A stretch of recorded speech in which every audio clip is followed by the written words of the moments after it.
Hi, my name is Danny Crowe, and I am playing Winston Smith in 1984. Hi, I'm Brooke Papritz, and I'm playing Julia in 1984. Hi, my name is Greg Boller, and I'm playing O'Brien.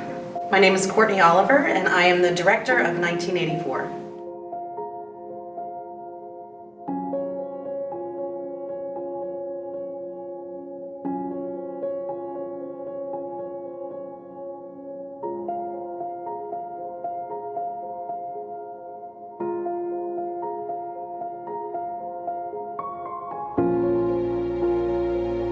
'84 is about a man named Winston Smith, who lives in a totalitarian society in a post-apocalyptic world, dystopian world, and he is a worker. He's a worker bee in that society, and he decides one day, or gets the notion one day, to commit the greatest crime of all crimes, which is thought crime. So Winston commits this thought crime by writing a diary. A lot of it takes place within his head or within his memories, and as reality becomes more and more distorted, those memories overlap and repeat themselves, and we find ourselves in a lot of situations where we're not exactly sure if what is happening is actually happening or if it's all just in his head.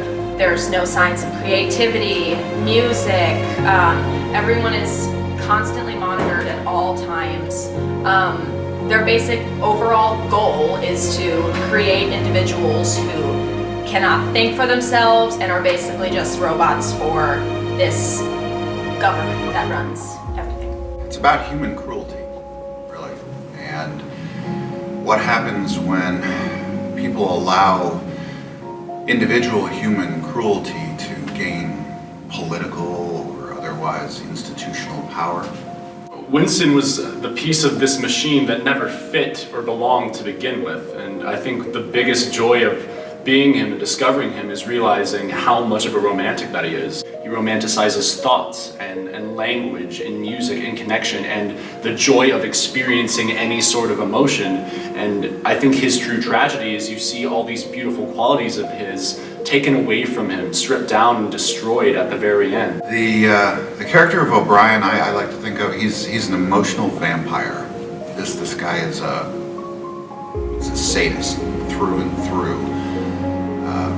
He's different from other really super villains that you've seen before. A lot of times people think that these kind of villains are sociopaths and that they have no empathy. But O'Brien is quite different than that. He is very highly empathic. I play Julia, who is, I suppose, the love interest, and she comes into the story and kind of makes Winston question a lot of the things and the motives that he has and the feelings that he has.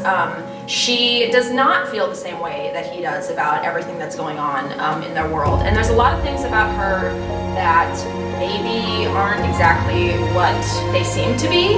As a director, this has been an absolute dream. The cast is incredible. They're fun. They're funny. We laugh a lot in a play that does not offer a lot of laughs. This process has been amazing, absolutely amazing. I think that's really nice is because this show is so difficult, it's so horrific in terms of the kind of things that we're doing. Everybody takes really good care of each other. This show really pushes each of us to some really dark places, but I've never not felt safe in that room. It's been really collaborative, and to have someone like Courtney at the helm of that, who is super open to talking about things, and she's really the actor's director. I would love for audiences to walk away discussing the play. I don't expect this to be everybody's cup of tea, but I would like to believe that it will start a conversation about reality, about power, about love, about humanity. Is this play relevant? Hell yes. I mean, it's scarily relevant, and I think audiences are going to be unnerved, perhaps in a way that they didn't imagine when they walked in the door. If you're coming to a show expecting escapism, then this show isn't for you. I think to come see the show and not engage in some form of discussion afterwards does a disservice to the original material.